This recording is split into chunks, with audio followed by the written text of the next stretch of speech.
Sean todos bienvenidos. Reciban un cordial saludo. En esta ocasión vamos a ver el video La cultura tihuanacota, tercera parte, correspondiente a la religión, la moral, la tecnología y la historia de esta fascinante cultura. En primer lugar vamos a hablar que el dios más importante de Tiwanaku era el señor de los báculos, probablemente aquel a quien también se llamaba Viracocha. Bien, nosotros podemos ver aquí un dibujo del motivo central de la puerta de Viracocha y el estado actual de ese monumento. Nosotros notamos que el dibujo está perdiéndose, porque cuando el viento sopla en el altiplano, donde se encuentra actualmente Tiwanaku, pues va llevando pequeños fragmentitos de piedras, de rocas, que lentamente están limando este monumento, haciendo que se vaya perdiendo el dibujo del tallado original. Eso sería importante, preservar esta valiosa pieza cuanto antes poniéndola bajo techo.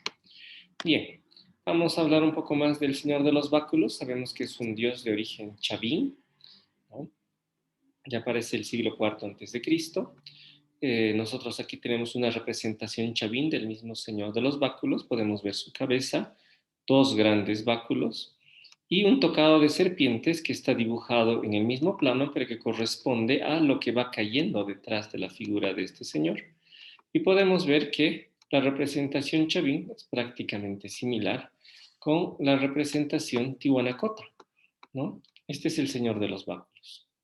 No es el sol, es un dios chavín. Bien, pasemos ahora a hablar de la serpiente, que era una divinidad secundaria. Aquí podemos ver una representación de serpiente en un vaso ceremonial tihuanacota. Y también se ha evidenciado que los tihuanacotas consumían alucinógenos, ¿no?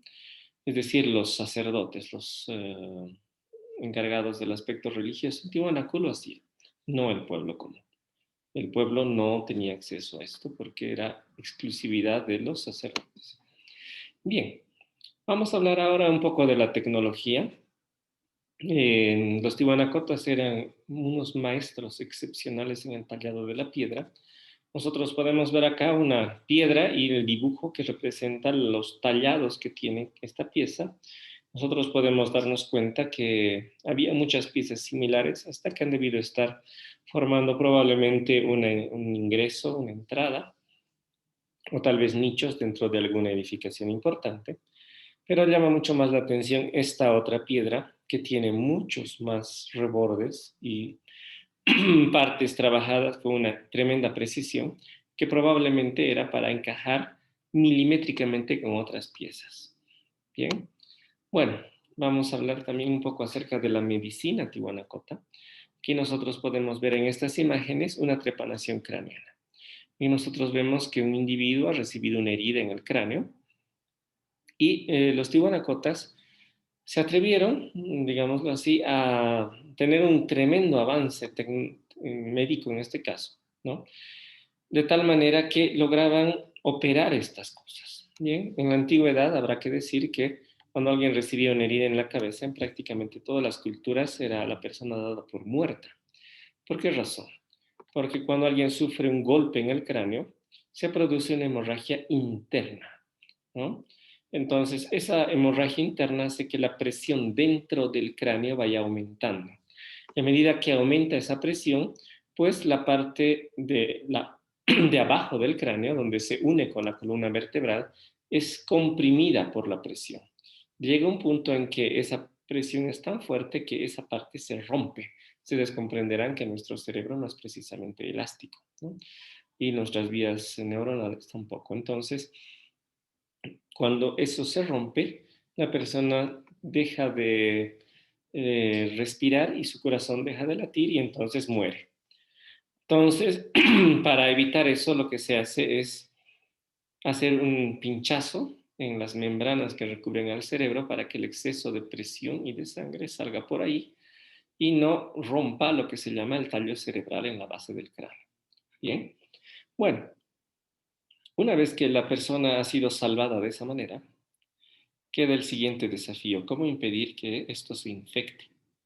Bien, y para eso los tihuanacotas tuvieron el conocimiento de más de 100 plantas medicinales y algunas de esas tienen poderes antibióticos. Así que una vez hecha la operación, se esterilizaba la zona con esas plantas que tienen poderes antibióticos y la persona podía sobrevivir, ¿no? Entonces, ese fue el gran avance de los tiwanacotas, poder operar a la persona para que no muera con la presión interna.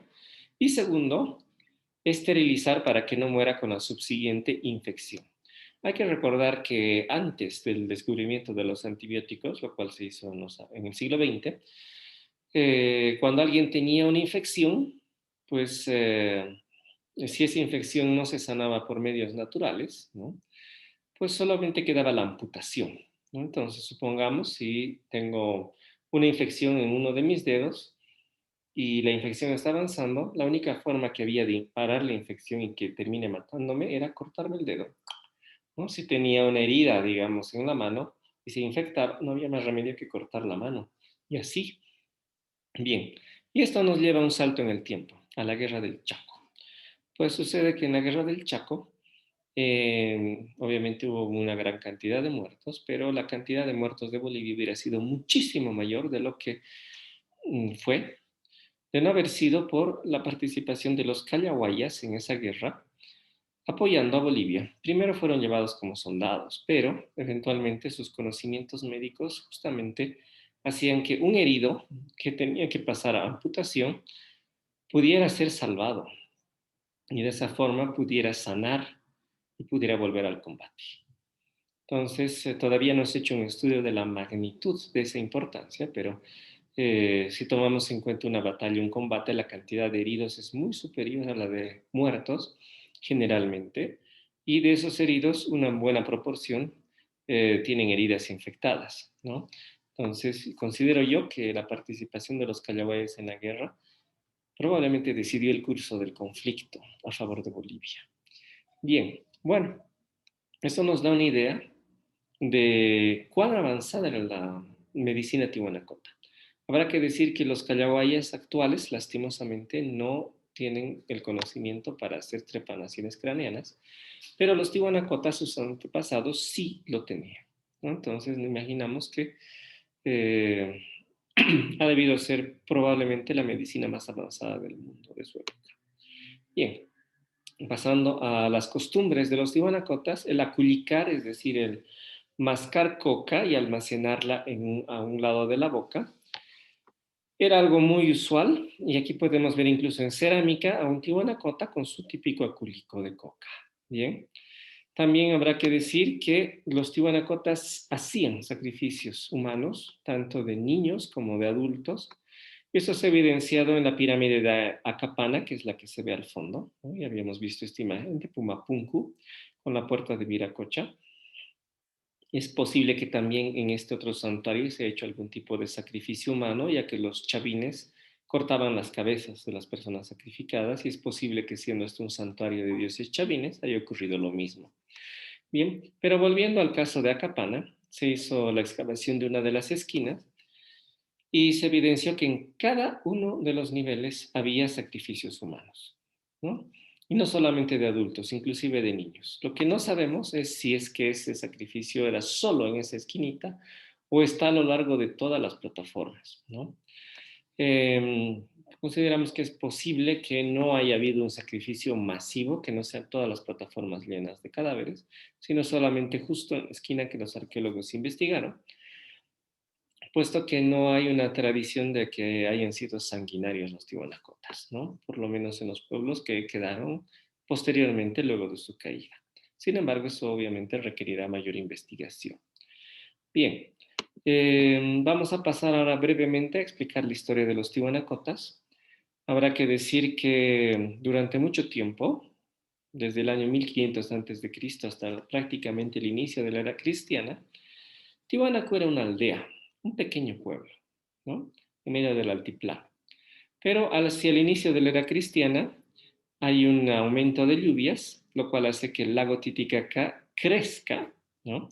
Aumente su superficie y la mayor parte de las tierras productivas o más productivas del imperio Chiripa son sumergidas y Tiwanaku, que estaba lejos de la costa, termina estando muy cerca de la orilla del lago Titicaca. Bien, posteriormente Tiwanaku se va a convertir en una gran urbe a partir del crecimiento que va a tener, ¿no? A la desaparición del Imperio Chiripa. Es posible que haya sido a través de la llegada de una migración desde el antiguo imperio Chavín, dado que se nota que a partir de entonces el Señor de los Báculos es la deidad más importante. La pequeña aldea se va convirtiendo en una urbe enorme. Hasta el año 700 están prácticamente construidos todos los grandes monumentos de Tiwanaku. Y a partir de entonces, y por medio milenio, Tiwanaku va a expandirse muchísimo, ¿no? Hasta llegar a la frontera norte del Perú, como se había mencionado, hasta llegar al norte de Chile, a todo el altiplano boliviano, ¿no? Y bueno, va a ser uno de los imperios más extensos de América. Ahora, ¿cómo cayó Tiwanaku? Existe un documento histórico que relata la historia de los reyes de Tiwanaku hasta llegar a los reyes incas, que es la crónica de Fernando de Montesinos, que fue escrita el año 1615, basándose en textos quechuas, probablemente en que se transmitían a través de quipus. Y este texto explica que son invasiones que acaban con el imperio y las mismas leyendas y relatos históricos de los aymaras confirman que fueron ellos los que acabaron con el imperio tihuanacote. Hay que recordar que los aymaras son de la región del centro del Perú y parece ser que también se hubieran expandido hacia la región de Chile, pero eh, los relatos tanto de Montesinos como de las mismas crónicas de los aymaras indican que son ellos los que acaban con el imperio tihuanacota y un grupo de puquinas logra escapar de Tiwanaku hacia la región del Cusco, en Perú actualmente, donde da inicio a un nuevo imperio, en este caso el imperio inca, ¿no? Los incas siempre manifestaron que ellos eran originarios de lo que es Tiwanaku y bueno, la evidencia lingüística, en este caso histórica y arqueológica, parece indicar que así fue. Bien, muchas gracias por su atención. Los invito a visitar mi portal académico donde tengo varios trabajos publicados. Será hasta una próxima ocasión.